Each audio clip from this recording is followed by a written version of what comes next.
ಪ್ರೀತಿಯ ದ್ವಿತೀಯ PUC ವಿದ್ಯಾರ್ಥಿಗಳೇ, ಮತ್ತೊಮ್ಮೆ ನಮ್ಮ ಯೂಟ್ಯೂಬ್ ಚಾನಲ್ಗೆ ಸ್ವಾಗತವನ್ನು ಕೋರುತ್ತಿದ್ದೇವೆ. ನಾನು ನಿಮ್ಮ ಇಸ್ಲಾಂ ಸರ್. ದಯವಿಟ್ಟು ವಿಡಿಯೋ ನೋಡ್ತಾ ಇದ್ದ ಹಾಗೆ ಒಂದು ಲೈಕ್ ಬಟನನ್ನು ಪ್ರೆಸ್ ಮಾಡೋದು ಮರೆಯಬೇಡಿ. ಜೊತೆಗೆ ಒಂದು comment, emoji, okay, thank you, ಏನಾದರೂ ನಿಮ್ಮ ಮನಸ್ಸಿಗೆ ಏನು ಅನಿಸುತ್ತೋ ಅದು. ಬನ್ನೀಗ ಸೆಕೆಂಡ್ ಇಯರ್ PUCಯ 5 mark important questions for your unit test 1 ಅದಕ್ಕೆ ನೋಡ್ತಾ ಹೋಗೋಣ ಈಗ. Because I have already uploaded important questions, fixed questions, very important questions, 3 marks questions, 2 mark questions, hige with some question papers, with some model question papers for this academic year. Those model question papers are very important. Last week already I have uploaded 2 model question paper for unit test 1. ಯಾವ ಸಬ್ಜೆಕ್ಟಿನ ಮೇಲೆ? ಫಿಸಿಕ್ಸಿನ ಮೇಲೆ, ಹೌದಲ್ವಾ? 5 marks ಕ್ವಶನ್ಸನ್ನು ಈಗ ನೋಡ್ತಾ ಹೋಗೋಣ. Important questions from 4 chapters. First you need to cross check whether these chapters are completed in your college or not. ಯಾವ chapter complete ಆಗಿಲ್ವೋ ಆ ಚಾಪ್ಟರ್ನ ಬಿಟ್ಟು ಬೇರೆ ಪ್ರಶ್ನೆಗಳನ್ನು ತಗೊಂಡ್ರೆ ಆಯಿತು. ಈಗ 4 ಚಾಪ್ಟರಿನ ಮೇಲೆ ನಾನು ಇಲ್ಲಿ I have uploaded important questions, 5 marks important questions. ಈಗ ನಿಮಗೆ ಮೂವಿಂಗ್ ಚಾರ್ಜಸ್ ಆ್ಯಂಡ್ ಮ್ಯಾಗ್ನೆಟಿಸಮ್ ಆಗಿಲ್ಲ ಅಂದ್ಕೊಳ್ಳಿ, ಆ ಚಾಪ್ಟರಿನ ಕ್ವಶನ್ಸ್ಗಳನ್ನು ಬಿಟ್ಟಾಕಿ ಈ 3 ಚಾಪ್ಟರ್ಸಿನ ಓದಿಕೊಳ್ಳಿ. Clear all of you? Shall we start? Electric charges and field, electric potential and capacitance, current, electricity, moving charges and magnetism. These are the 4 chapters. ಬನ್ನಿ sir, ಈಗ ಕ್ವಶನ್ಸನ್ನು ನೋಡ್ತಾ ಹೋಗೋಣ. Question number 1. Derive an expression for the electric field due to an electric dipole at a point on the axial line. This is the first question, important question, 5 mark. Derive the expression for electric field at a point on the equatorial plane of an electric dipole. This is the question number 2. Question number 3.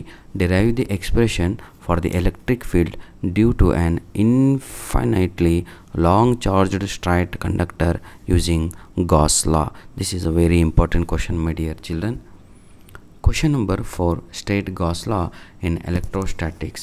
Using the law, derive an expression for electric field due to uniformly charged thin spherical shell at a point outside the shell, outside and inside the shell. ಬಹಳ ಅಂದರೆ ಬಹಳ important ಆಗಿರುವಂಥ Gauss ಲಾ ಆಗಿರುತ್ತೆ, ಬಿಡಬೇಡಿ. Question number 5. Define electrostatic potential due to a point charge and arrive at the expression for electric potential at a point due to a point source charge. Clear? Question number 6 ಅನ್ನು ನೋಡೋಣ. Derive the condition for balance of Wheatstone's bridge using Kirchhoff's rules. ಬಹಳ important ಆಗಿರುವಂಥ ಪ್ರಶ್ನೆ ಪ್ರೀತಿಯ ವಿದ್ಯಾರ್ಥಿಗಳೇ. Question number 7. Obtain the expression for the effective EMF and the effective internal resistance of 2 cells connected in parallel series such that the current flowing in the same direction. Clear my dear? ದಯವಿಟ್ಟು ನಮ್ಮ ವೀಡಿಯೋಸ್ಗಳನ್ನು ನಿಮ್ಮ ಫ್ರೆಂಡ್ಸ್ಗಳಿಗೆ share ಮಾಡೋದನ್ನು ಮರೆಯಬೇಡಿ. We already reached more than 99,600. ನಮಗೆ ಬೇಕಾಗಿರೋದು ಕೇವಲ ಒಂದು 300ರಿಂದ 400 ಸಬ್ಸ್ಕ್ರೈಬರ್ಗಳು. If you reach 1 lakh, really ನೀವೇನೋ ಒಂದು ಕೊಡುಗೆ ಕೊಟ್ಟ ಹಾಗೆ ಆಗುತ್ತೆ. ದಯವಿಟ್ಟು ನಮ್ಮ ವೀಡಿಯೋಸ್ಗಳನ್ನು ನಿಮ್ಮ ಫ್ರೆಂಡ್ಸ್ಗಳಿಗೆ ಶೇರ್ ಮಾಡೋದನ್ನು ಮರೆಯಬೇಡಿ. Derive where the symbols have their usual meaning. ವಿದ್ಯಾರ್ಥಿಗಳೇ, ಫಿಸಿಕ್ಸ್ ಅಂತೂ ನಾವು ಆ ಕಡೆ ಈ ಕಡೆಯಿಂದ ಕಲೆಕ್ಟ್ ಮಾಡಿ ನಿಮಗೆ ಅಪ್ಲೋಡನ್ನು ಮಾಡಿ ಕೊಡುತ್ತಿರುವಂಥದ್ದು. ಆದರೆ ಇಂಗ್ಲೀಷು ಅದು ನಮ್ಮ ಮೆಟೀರಿಯಲೇ ಆಗಿರುತ್ತೆ, ಇಂಗ್ಲೀಷು ನಮ್ಮ ಯೂಟ್ಯೂಬ್ ಪ್ಲಾಟ್ಫಾರ್ಮಿಂದ ಆಗಿರುತ್ತೆ, ಇಂಗ್ಲೀಷು ನಾನೇ ರೆಡಿ ಮಾಡಿದ್ದಾಗಿರುತ್ತೆ. ದಯವಿಟ್ಟು ನನ್ನ ಪ್ರೀತಿಯ ವಿದ್ಯಾರ್ಥಿಗಳೇ, ಇಂಗ್ಲೀಷಲ್ಲಿ ಯಾರು ವೀಕ್ ಇದ್ದೀರೋ, ಇಂಗ್ಲೀಷ್ ಫೇಲ್ ಆಗ್ತೀನಿ ಅಂದ್ಕೊಂಡರು, ಇಂಗ್ಲೀಷ್ ಏನು ಬರಲ್ಲ ಅಂದ್ಕೊಂಡರು, ಈ ವಿಡಿಯೋದ ಡಿಸ್ಕ್ರಿಪ್ಷನ್ ಬಾಕ್ಸಲ್ಲಿ ಗ್ರಾಮರಿನ ಲಿಂಕ್ಸ್ಗಳನ್ನು ಕೊಟ್ಟಿರ್ತೇನೆ, ಚಾಪ್ಟರ್ಸ್ ಲಿಂಕ್ಗಳನ್ನು ಕೊಟ್ಟಿರ್ತೇನೆ. ಅವೇ ಕ್ವಶನ್ಸು ನಿಮ್ಮ ಯೂನಿಟ್ ಟೆಸ್ಟ್ 1ಗೆ ಬರ್ತವೆ. ಧನ್ಯವಾದಗಳು. Derive the expression for magnetic field at a point on the axis of a circular current loop using Biot-Savart's law. ಇದು ಸ್ವಲ್ಪ 50% ಇಡ್ತೇನೆ, ಆಯಿತಾ?